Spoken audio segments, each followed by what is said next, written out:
Hello friends, how are you all? Welcome back to Ashu official. ఈరోజు మనం ఈ వీడియోలో ప్రతిరోజు మాట్లాడుకునే వాక్యాలను ఇంగ్లీష్లో ఏ విధంగా చెప్పాలో తెలుసుకుందాం. మరెందుకు ఆలస్యం, let's go to the video. 1. నువ్వు ఇక్కడికి ఏ రోజు వస్తావు? నువ్వు ఇక్కడికి ఏ రోజు వస్తావు? దీన్ని మనం ఏ విధంగా చెప్పాలంటే what day will you come here? What day will you come here అంటే నువ్వు ఇక్కడికి ఏ రోజు వస్తావు అంటే ఈ సెంటెన్స్ అనేది ఫ్యూచర్కి సంబంధించింది కాబట్టి, అంటే అతను ఇంకా రాలేదు, మనం అడుగుతున్నాం ఏ రోజు వస్తావు అని మనం అడుగుతున్నాం కాబట్టి ఫ్యూచర్ గురించి మనం మాట్లాడుతున్నాం కాబట్టి విల్ కానీ షెల్ కానీ, will or shall helping verbs అనేవి వస్తాయి. నెక్స్ట్ 1, ఎందుకు ఇలా అనుకుంటున్నావు? ఎందుకు ఇలా అనుకుంటున్నావు అని మనం ఎవరినైనా అడగాలనుకున్నప్పుడు ఇంగ్లీష్లో ఏ విధంగా చెప్పాలంటే why do you think so అంటే ఎందుకు ఇలా అనుకుంటున్నావు. ఈ సెంటెన్స్ అనేది ప్రజెంట్ టెన్స్కి సంబంధించింది. అంటే ప్రజెంట్ జరుగుతూ ఉన్నప్పుడు మనం మాట్లాడేటప్పుడు దాన్ని ప్రజెంట్ టెన్స్ అని అంటాము. ప్రజెంట్ టెన్స్లో సెంటెన్స్ అనేది ప్రజెంట్ టెన్స్లో ఉన్నప్పుడు డూ ఆర్ డస్ అనే హెల్పింగ్ వెర్బ్స్ అనేవి వస్తాయి. కాబట్టి ఎందుకు ఇలా అనుకుంటున్నావు అన్నప్పుడు why do you think so అని చెప్పాలి. నెక్స్ట్ 1, నేను కార్ తలుపులు తెరుస్తున్నాను. నేను కార్ తలుపులు తెరుస్తున్నాను. దీన్ని మనం ఏ విధంగా చెప్పాలంటే I am opening the car door. I am opening the car door. ఈ సెంటెన్స్ అనేది ప్రజెంట్ కంటిన్యూస్ టెన్స్కి సంబంధించింది. అంటే నేను కార్ తలుపులు తెరుస్తున్నాను అంటే ప్రజెంట్ ఆ పని జరుగుతూ ఉంది కాబట్టి దీన్ని మనం ప్రజెంట్ కంటిన్యూస్ టెన్స్ అని అంటాము. ప్రజెంట్ కంటిన్యూస్ టెన్స్లో మనం ఇంగ్ ఫామ్ అనేది యూస్ చేస్తాము. అంటే subject plus V1 plus ing form plus object అనేది వస్తుంది. Here subject means I am and verb means open, object means the car door. ఈ విధంగా సెంటెన్స్ అనేది మనం ఫామ్ చేస్తాము. నెక్స్ట్ 1, నేను సీట్ బెల్ట్ తీసుకున్నాను. నేను సీట్ బెల్ట్ తీసుకున్నాను. దీన్ని మనం ఇంగ్లీష్లో ఏ విధంగా చెప్పాలంటే I am taking of the seat belt. I am taking of the seat belt. ఈ సెంటెన్స్ కూడా ప్రజెంట్ కంటిన్యూస్ టెన్స్కి సంబంధించింది. ఇక్కడ కూడా మనం టేకింగ్ అనే వెర్బ్ 4ని యూజ్ చేసాం కాబట్టి ప్రజెంట్ టెన్స్కి సంబంధించింది. నెక్స్ట్ 1, నాకు ఇక్కడ స్నేహితులు ఎవరూ లేరు. నాకు ఇక్కడ స్నేహితులు ఎవరూ లేరు. దీన్ని మనం ఇంగ్లీష్లో ఏ విధంగా చెప్పాలంటే I don't have any friends here. I don't have any friends here అంటే నాకు ఇక్కడ స్నేహితులు ఎవరూ లేరు. ఈ సెంటెన్స్ అనేది నెగిటివ్ సెంటెన్స్కి సంబంధించింది. అంటే ఎవరూ లేరు అన్నాం కాబట్టి ఐ డోంట్ హ్యావ్ అనే హెల్పింగ్ వెర్బ్ వస్తుంది. మీన్స్ నాకు ఇక్కడ స్నేహితులు ఎవరూ లేరు.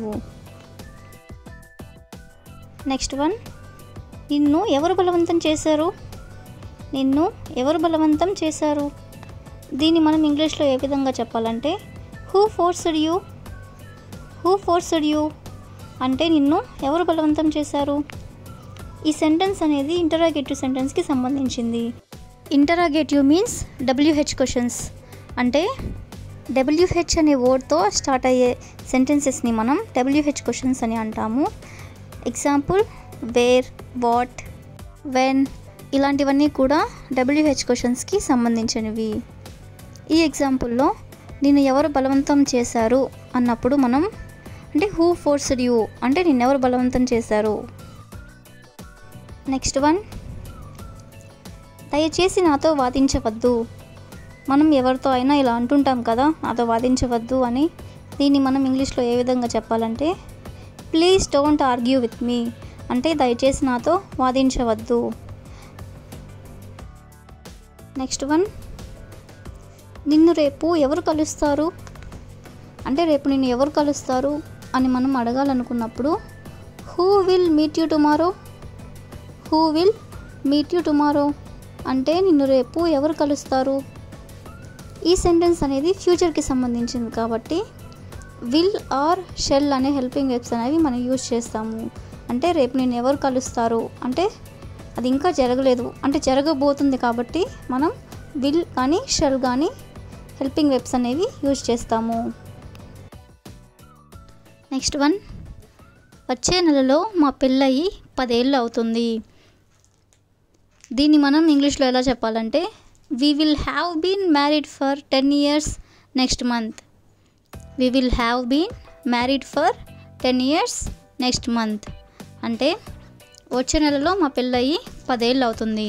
ఈ సెంటెన్స్ అనేది ఫ్యూచర్ పర్ఫెక్ట్ కంటిన్యూస్ టెన్స్కి సంబంధించింది.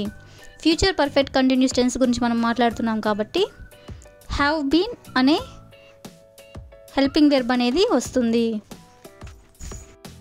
నెక్స్ట్ వన్, సోనీ ఇంకా పేపర్ చదువుతూ ఉంది. సోనీ ఇంకా పేపర్ చదువుతూ ఉంది. Soni is still reading the news paper. Soni is still reading the news paper అంటే ఈ సెంటెన్స్ అనేది చదువుతూ ఉంది అంటే ఆమె పేపర్ చదువుతూ ఉంది అంటే ప్రజెంట్ కంటిన్యూస్ టెన్స్కి సంబంధించింది. ప్రజెంట్ కంటిన్యూస్ టెన్స్ గురించి మనం మాట్లాడుతున్నాం కాబట్టి ఇంగ్ అనే ఇంగ్ ఫామ్ అనేది వస్తుంది. నెక్స్ట్ వన్, నేను కిటికీ మూయనా. నేను కిటికీ మూయనా. Shall I close the window. Shall I close the window అంటే నేను కిటికీ మూయనా. మనం క్వశ్చన్ చేస్తున్నాము అంటే కిటికీ మూయనా అని మనం క్వశ్చన్ చేస్తున్నాం కాబట్టి హెల్పింగ్ వెర్బ్ అనేది సబ్జెక్ట్కి ముందు వస్తుంది. అంటే shell I close the window అంటే కిటికీ నేను మూయనా. నెక్స్ట్ వన్, తినే టైం అయింది. తినే టైం అయింది. దీన్ని మనం ఇంగ్లీష్లో ఏ విధంగా చెప్పాలంటే ఇట్స్ టైమ్ టు ఈట్ అంటే భోజనం చేసే సమయం అయింది అని. నెక్స్ట్ వన్, నేను ఏ బుక్ తీసుకోవాలి. నేను ఏ బుక్ తీసుకోవాలి. దీన్ని మనం ఏ విధంగా చెప్పాలంటే which book shall I take అంటే నేను ఏ బుక్ తీసుకోవాలి. నెక్స్ట్ వన్, నిన్న ఈ టైం అప్పుడు టీవీ చూస్తూ ఉన్నాను. నిన్న ఈ టైం అప్పుడు టీవీ చూస్తూ ఉన్నాను. దీన్ని మనం ఏ విధంగా చెప్పాలంటే I was watching TV at this time yesterday. I was watching TV at this time yesterday అంటే నిన్న ఈ సమయానికి నేను టీవీ చూస్తూ ఉన్నాను. ఈ సెంటెన్స్ అనేది పాస్ట్ కంటిన్యూస్ టెన్స్కి సంబంధించింది. అంటే పాస్ట్ కంటిన్యూస్ టెన్స్ అంటే పాస్ట్లో ఆ సమయానికి ఆ పని జరుగుతూ ఉంది అని మనం చెప్పేటప్పుడు దాన్ని మనం పాస్ట్ కంటిన్యూస్ టెన్స్ అని అంటాము. పాస్ట్ కంటిన్యూస్ టెన్స్లో వాస్ ఆర్ వెర్ అనే హెల్పింగ్ వెర్బ్స్ అనేవి మనం యూజ్ చేస్తాము. అలాగే V4 అంటే వెర్బ్ 4 యూజ్ చేస్తాము.